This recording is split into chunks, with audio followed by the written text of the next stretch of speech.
Hi everyone, this is Religiolog. Holiday season is here, people are decorating their homes and waiting for Santa to come. But just imagine for a second that tomorrow your government will issue a decree prohibiting any Christmas or New Year celebration. No Christmas trees, no decorations, period. How would you feel?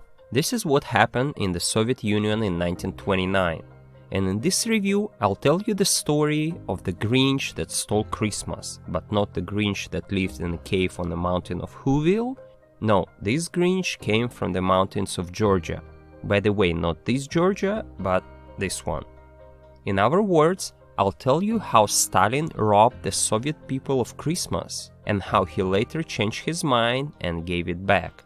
Also stay tuned if you want to see Santa with guns fighting Nazi or Santa exploring the sky. Yes, the Soviet heritage keeps surprising.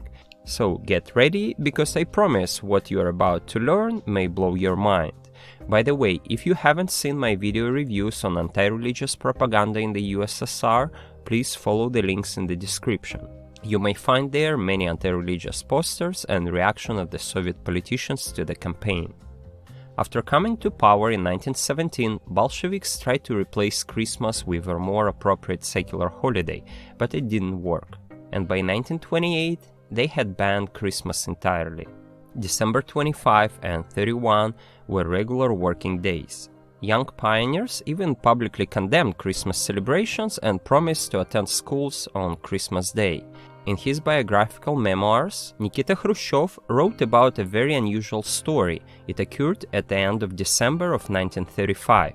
A car was driving in the snowy Moscow, but Moscow looked dark and boring. No Christmas lights, no decorations, no Christmas trees. In the car there was Khrushchev, Stalin, and a guest from Ukraine, Pavel Postyshev, who was the first secretary of the Kharkov Regional Committee of the Communist Party.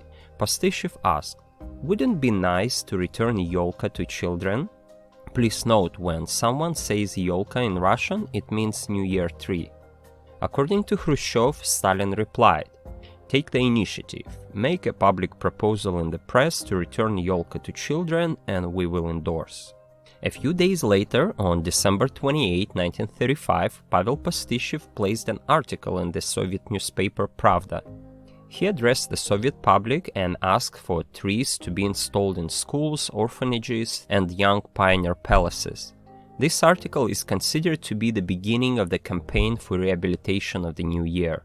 Nikita Khrushchev believed that Postyshev had a prior conversation with Stalin in the Kremlin and agreed with him to return the New Year celebration. And it is very likely that Soviet people owe the opportunity to have this holiday to that guest from Ukraine. Up to this day, in countries of the former Soviet Union, New Year's Eve remains the super holiday. It is the main day of the year. The celebration in many families lasts up to 3-4 days. Almost all businesses are closed. Starting on December 31, people eat and drink through the night up until morning, taking breaks from the festivities to stroll outside in the snow and visit neighbors and relatives. Such a celebration may last up to a week, so people make sure to prepare a lot of dishes and drinks so that they can celebrate for several days with any guests who may show up to their house. When I came to the US, I was shocked to see some people getting rid of Christmas trees before New Year's Eve. In Eastern Europe, many people just start decorating them on December 30th. Americans would finish their Christmas shopping and get their gifts prior to December 25. But in Eastern Europe, many people just start getting their trees or do their gift shopping in the last days of December. They call it not a Christmas tree, but a New Year tree. For example, in these countries, most Christians celebrate Christmas on January 6 or 7. And in most of them, December 25th is a regular working day. Children will get their presents on January 1st. And not from Santa Claus, but from Grandfather Frost and Snow Maiden, or Ded Moroz and Snegurочка. Many of these people, however, are not aware that the person who helped to establish this tradition was Pavel Postyshev, who, by the way, himself did not enjoy it for long. Already in 1938, Postyshev was arrested and then executed. It was time of the Great Terror, when over 1.5 million people were arrested and half of them executed. Stalin became paranoid about potential traitors. Now, before we discuss Stalin, let me provide you with a very brief history of Christmas tradition in that region. First of all, where does the tradition of decorating a fir tree come from? It's considered to have originated in Germany. In the late Middle Ages, in the German lands, the tradition of installing and decorating a spruce tree began to be associated with Christmas. In the late 17th century, Peter the Great imported this practice to Russia. He was a big fan of Europe and tried to westernize everything he could. Traditionally, New Year's Day in Russia fell on September 1st, which ended Russia's tax year. But Peter decreed in 1699 that the New Year will be celebrated on January 1st instead of September 1st, and that fir tree, pine or juniper branches and trees shall be used to decorate houses and gateways along main streets. But people did not really like this tradition, and after Peter's death, they refused to follow it. For more than a century, this tradition was almost forgotten, but in 1817, the wife of Grand Duke Nikolai Pavlovich, the former German princess and future Russia's Empress Alexandra Feodorovna, put a Christmas tree in her chambers, just as she used to do in her homeland in Germany. Later, it turns into a tradition at the Emperor's Palace, and many rich families of the Russian Empire adopt it and start decorating Christmas trees in their homes. So we see that the influence obviously came from Germany and started from rich families. But there were also many Slavophiles who rejected this tradition as an alien Western influence.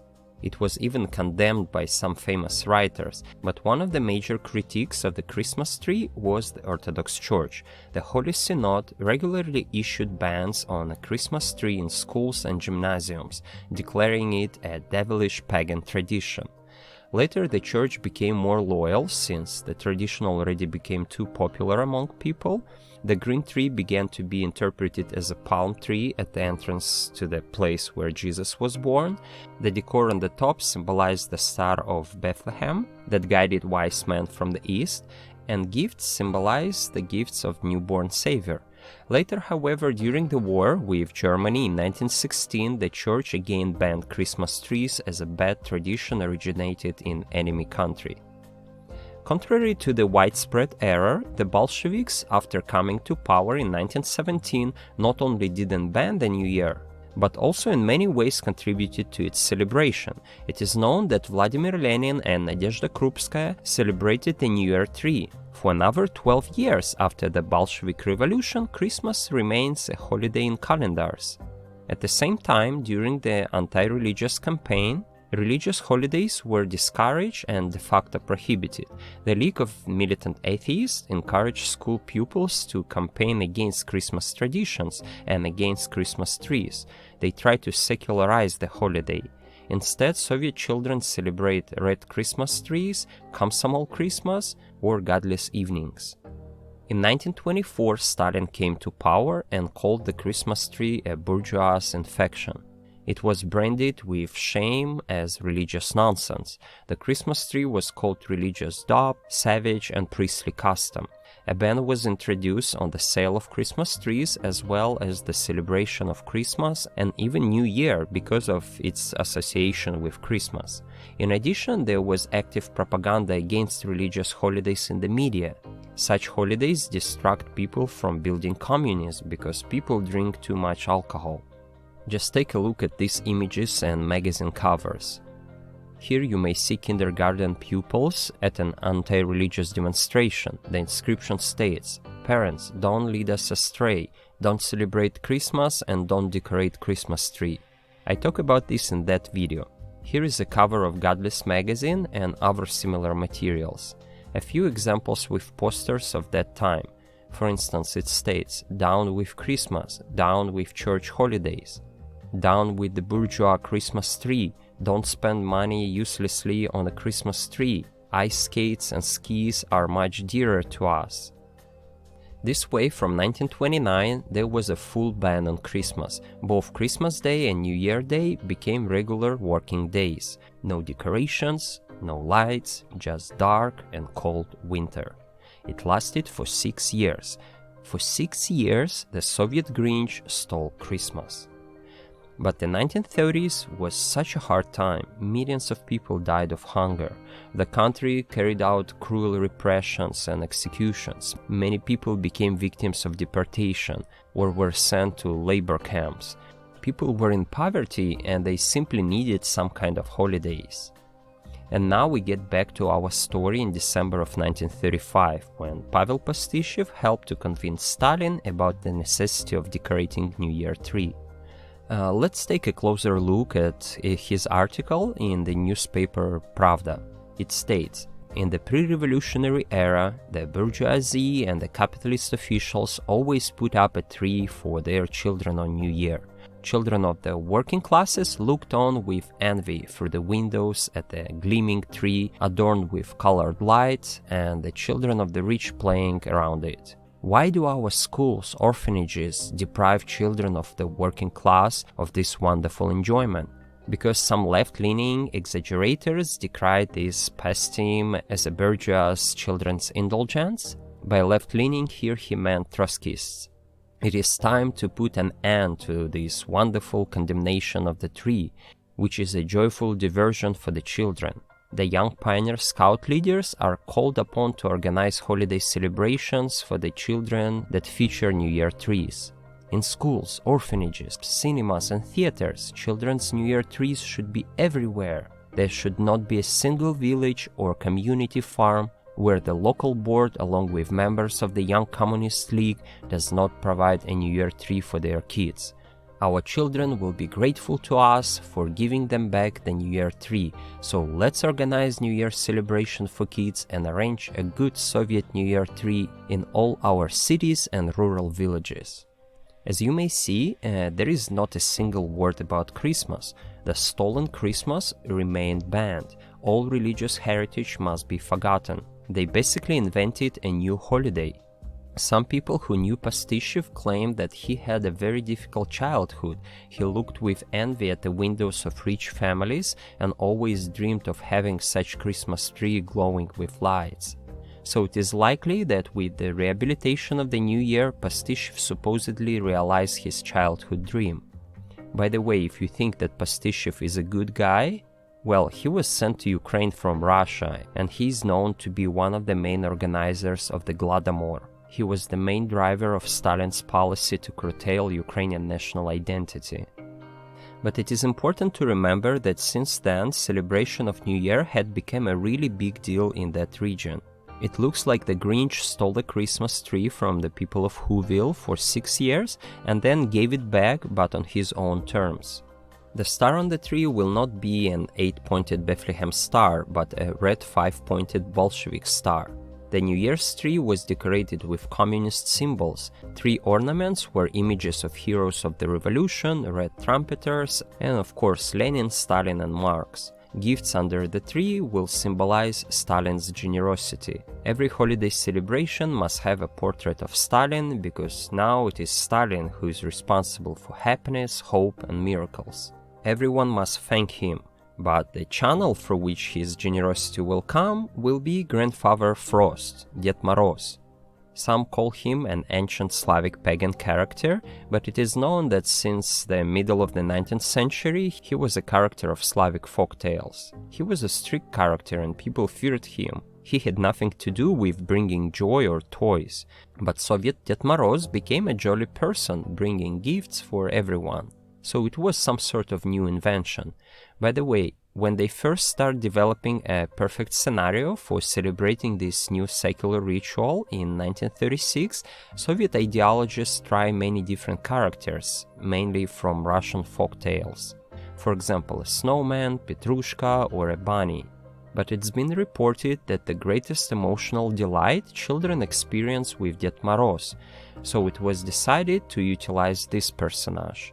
In addition, in 1937 he got a lovely assistant, Snegurочка or Snow Maiden, also a character of folk tales. Later, the image of Ded Moroz was utilized for all kind of ideological narratives. He was depicted as a defender of motherland, as a guardian of socialism. If needed, he will punish enemies, Nazi, will provide with weapons and protect USSR borders. In 1945, he was even depicted as Stalin next to the Kremlin with smoking pipe. He will go to cosmos, will help to industrialize the country or to win the Olympic Games. In the end, it is important to mention that in 1918 Bolsheviks adopted the Georgian calendar, and after 1943, when after harsh repressions Stalin rehabilitated the church, for details please watch this video, the church was left with the Julian calendar, which basically means that the Orthodox Church also celebrates their Christmas on December 25, but according to the Julian calendar, it currently falls on January 7. Stalin could not allow Christmas to be celebrated before New Year. Soviet people must clearly understand the priority. Children are getting presents and the tree is decorated not due to some sort of religious holiday, but precisely due to New Year. Therefore, in that region, even today, Christmas is celebrated on January 7, and it is not associated with giving away presents, fir tree, or partying. No, it is regarded as a solely religious holiday with a humble attitude. Up to this day, for many people from the former Soviet Union region, New Year is a super holiday above all others. And many of them believe that it's true for the rest of the world. Therefore, when they come to Europe or the US and find it problematic to find some restaurant or large entertainment program with overnight concert on December 31, they are surprised how come. We want to celebrate wildly and widely. As a person who grew up in that culture, I can confirm that New Year's Eve in that region is the most sacred and long-awaited time of the year. However, currently in Ukraine and Baltic countries, kids start forgetting Ded Moroz and wait already for Saint Nicholas on December 25th. My friends, I hope you enjoyed that video and found it interesting. If so, please give it a like, leave a comment below about your attitude towards New Year, and check out my other videos. I wish you peace and health wherever you are.